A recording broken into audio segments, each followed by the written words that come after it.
नमस्कार दोस्तों, आइए सुनते हैं एक पंजाबी लोक कथा तानेबाज भाभी। एक समय की बात है, एक राजा था। उसके दो पुत्र थे। उसकी रानी जब बीमार हुई तो उसने राजा से कहा, यदि मेरी मृत्यु हो जाए तो तुम दूसरा विवाह मत करवाना। राजा ने कहा, अच्छा। राजा ने दूसरा विवाह न करवाने का रानी को वचन दे दिया। कुछ दिनों के बाद ही रानी की मृत्यु हो गई। उसके क्रियाकर्म के बाद राजा अकेले ही रहने लगा। उसने दूसरा विवाह नहीं करवाया। राजा का बड़ा पुत्र जब यौवनावस्था में आया तो राजा ने उसका विवाह कर दिया। अब राजा का छोटा पुत्र रह गया, जिसका विवाह होना अभी बाकी था। पहले तो उसकी भाभी उसे बहुत स्नेह करती थी। वह उसके खाने पीने का पूरा पूरा ध्यान रखा करती थी, परंतु धीरे धीरे वह उससे चिढ़ने लग गई। एक दिन बात है कि राजा के छोटे पुत्र ने कहा, भाभी मुझे खाना दो। यह सुनकर रानी ने कहा, रोज ही खाना? आज तो मैं तुम्हें खाना दे रही हूँ, किंतु अब जल्द से जल्द किसी न किसी लड़की से शादी कर लो जो तेरे खाने पीने का ध्यान रखे। वैसे भी तुझे कौन सी नूर परी मिलेगी, किसी सीधी साधी लड़की से शादी कर लो। उसके देवर ने कहा, अच्छा। और यह कहकर वह अपनी भाभी से नाराज होकर घर से चल पड़ा। मार्ग में एक गांव आया। उसे बहुत भूख लगी थी। वह गांव के एक दरवाजे के पास से गुजरा। दरवाजे पर एक वृद्ध बैठा हुआ था। उसके पास ही उसके पोते खेल रहे थे। राजकुमार ने उसे बाबा के पास जाकर उनको प्रणाम किया और कहा, बाबा जी मुझे बहुत भूख लगी है, कृपा करके 2 रोटी और 1 गिलास लस्सी का दे दो। उसने उसी पल अपने पोते को बुलाया और कहा, जाओ 2 रोटियां और 1 गिलास लस्सी का लेकर आओ। वह रोटी खाकर वहां से चल पड़ा। पीछे से आवाज लगाकर उस वृद्ध ने राजकुमार को पूछा, तुम कहाँ जा रहे हो? उसने कहा, सोते हुए मसीदों को जगाने के लिए जा रहा हूँ। उस वृद्ध ने कहा, तुम मेरा भी एक संदेश ले जाओ और उसका उत्तर वापस आते हुए लेते आना। राजकुमार ने कहा, बाबा जी बताओ आपका क्या संदेश है? उस वृद्ध ने कहा, जब हमारे गांव में तीजों का मेला लगता है तो आग क्यों लगती है? राजकुमार कहने लगा, अच्छा बाबा जी, मैं आपका संदेश मसीदों को दे दूंगा। राजकुमार वृद्ध को प्रणाम करके चला गया। वह राजकुमार चलता गया। चलते चलते जब वह समुद्र के पास पहुंचा तो उसको एक बाघियाड़ मिला। उसने कहा, यार कहाँ जा रहे हो? राजकुमार कहने लगा, यार क्या पूछते हो, मैं तो सोते हुए मसीदों को जगाने के लिए जा रहा हूँ। उस बघियाड़ ने कहा, मेरा भी एक संदेश लेते जाओ। राजकुमार ने कहा, तुम्हारा संदेश तो ले जाऊंगा, परंतु यदि तुम मुझे यहाँ से पार कराओगे। बघियाड़ ने उसे समुद्र पार करा दिया तो कहा, लो तुम समुद्र तो पार कर गए, अब मेरी ओर से तुम मशीदों से पूछ कर आना कि मेरी मृत्यु कब होगी। यह संदेश लेकर राजकुमार आगे चल पड़ा। चलते चलते जब वह बहुत दूर चला गया तो उसे एक दैत्य मिला। उसने कहा, हे मानव तुम कहाँ जा रहे हो? राजकुमार ने बड़े रौब और समझदारी से कहा, मैं सोते हुए मसीदों को जगाने जा रहा हूँ। दैत्य ने उससे कहा, मेरा भी एक संदेश ले जाओ। उस राजकुमार ने कहा, तुम्हारा संदेश मैं तब लेकर जाऊंगा जब तुम मुझे यह नदी पार करवाओगे। उस दैत्य ने उसे नदी पार करवा दी तो राजकुमार ने कहा, अब बताओ तुम्हारा क्या संदेश है? दैत्य ने कहा, यह पता लगा कर आना कि मेरी मृत्यु कब होगी। उसके पश्चात राजकुमार आगे ही चलता गया। आगे चलकर उसे एक मसीद मिल गया। वहां जाकर उसने मसीदों के चबूतरे का दूध से धोया और अच्छी प्रकार से साफ करके उस पर धूप बत्ती की। मसीद उठ गया। जागते ही उन्होंने राजकुमार की तरफ देखकर पूछा, ऐ सुंदर युवक, तुम यहाँ कैसे आ गए? उसने सारी कहानी बताई। मसीद ने कहा, मांगो क्या मांगते हो? राजकुमार ने कहा, आपका दिया हुआ सब कुछ है। उन्होंने अंत में तीसरा वचन कहा और पूछा, तीसरा वचन है, मांगो क्या चाहते हो? यह वचन खाली न जाए। राजकुमार ने कहा, चाहिए तो कुछ नहीं, परंतु मेरे पास कुछ संदेश हैं, उनके उत्तर दीजिए, मैं वापस चला जाऊंगा। मुझे उन संदेशों को उत्तर लेकर जाना है। यदि दे दो तो आपकी बड़ी कृपा होगी। मैं यही समझूंगा कि आपने सब कुछ दे दिया। मसीद ने पूछा, तुम्हारे पास कौन से संदेश हैं? राजकुमार ने कहा, एक तो यह है कि घोड़ी खेतों में ऐसे चर रही थी। उसने कहा, भाई मसीद से पता लेकर आना कि मुझको कोई क्यों नहीं पकड़ता, कोई मेरी सवारी नहीं करता, ऐसी क्या बात है? मसीद ने कहा, वह इसलिए कि जो भी वहाँ से गुजरता है वह यही सोचता है कि यह किसी की होगी। और यही कोई बैठकर उसे चरा रहा होगा, इसलिए उस पर कोई सवार नहीं होता। फिर मसीद ने कहा, अब दूसरा संदेश बताओ।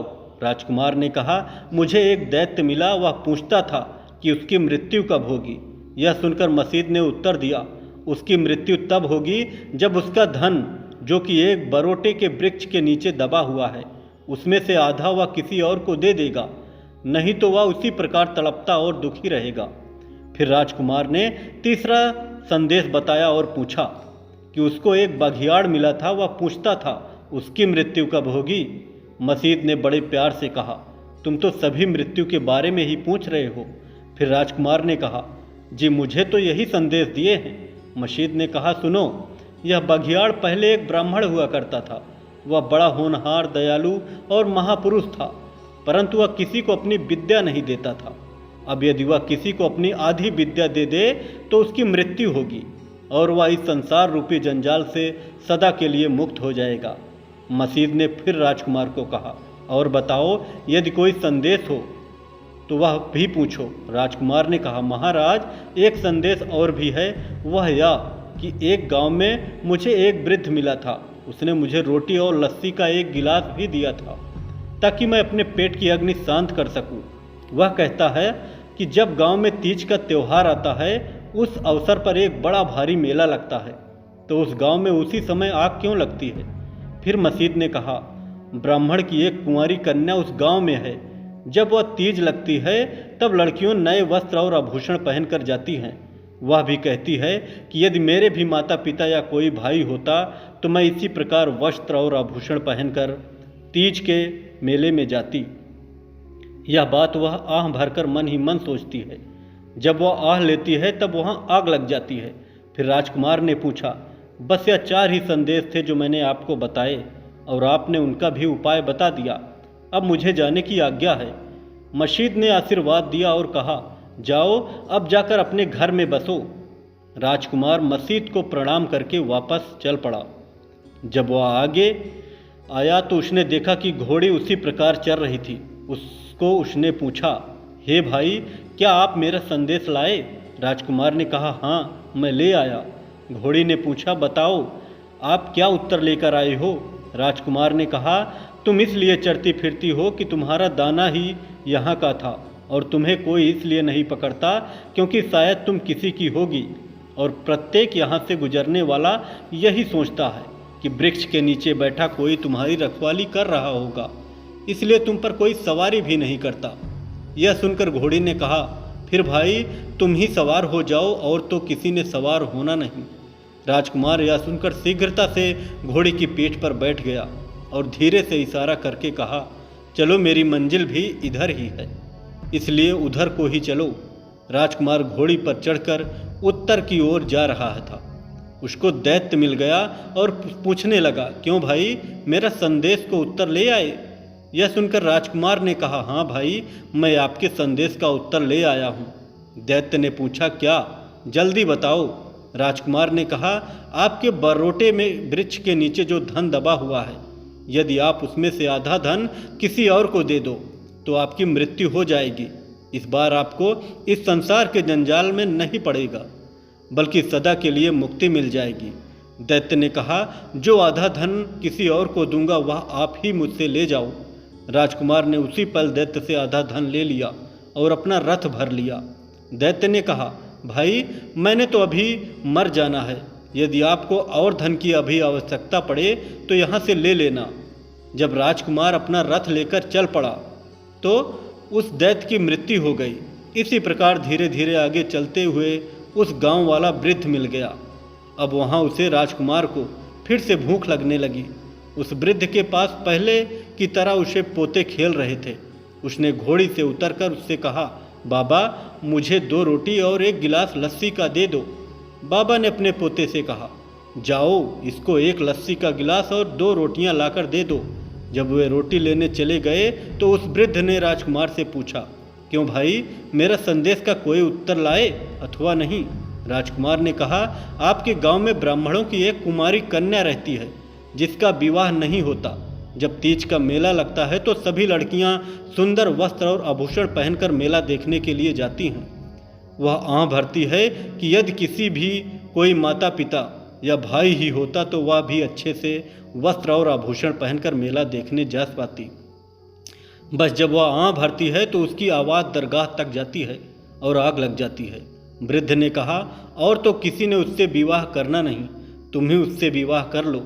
इतने में उस वृद्ध के पोते 2 रोटियां और 1 गिलास लस्सी का लेकर आ गए। राजकुमार ने रोटियां खाकर लस्सी का गिलास पिया और उधर उस वृद्ध ने अपने गांव के सभी लोगों को इकट्ठा करके ब्राह्मणों की उस लड़की का विवाह इस राजकुमार से करवा दिया। तो वह उसे लेकर आगे बढ़ा। अब मार्ग में उस राजकुमार को वही बघियाड़ मिल गया। उसे भी राजकुमार ने उसका संदेश प्रदान किया, आपने अपनी विद्या किसी सुपात्र को ही प्रदान करनी है। यह सुनकर उस बघियाड़ ने कहा, और किसी को विद्या क्या देनी है, तुम ही ले लो। राजकुमार ने बघियाड़ से आधी विद्या ले ली और बघियाड़ की मृत्यु हो गई। अब दैत्य का आधा धन बघियाड़ से आधी विद्या लेकर और ब्राह्मणों की लड़की लेकर वह राजकुमार अपने घर को चल पड़ा। जब वह घर पहुंचा तो उसकी भाभी यह सब देखकर हैरान हो गई। राजकुमार ने अपनी भाभी से कहा, देखा भाभी, मैं तो नूर परी को लेकर आया हूँ और साथ ही मैं विद्या में भी निपुण हो गया हूँ। मैं इतना सारा धन जो हमारी 7 पुश्तों तक समाप्त नहीं होगा। इतना ही नहीं, यदि और धन की आवश्यकता उत्पन्न होगी तो और ले आऊँगा। देखा, साथ ही यह घोड़ी कितनी सुंदर है। अब राजकुमार ने अपना सारा घर धन से भर लिया और अपने लिए अच्छा खासा महल भी बनवा लिया। फिर उसकी भाभी कहने लगी, ना देवर जी, अब अलग मत हो। वह कहने लगा, अब मुझे तुम्हारी क्या आवश्यकता है, अब तुम्हें देवर से क्या मतलब है। फिर वह अलग हो गया और प्रसन्नतापूर्वक जीवन व्यतीत करने लगा। कहानी को आखिरी तक देखने के लिए बहुत बहुत धन्यवाद। कहानी अच्छी लगे तो कृपया चैनल को ज़रूर सब्सक्राइब करें।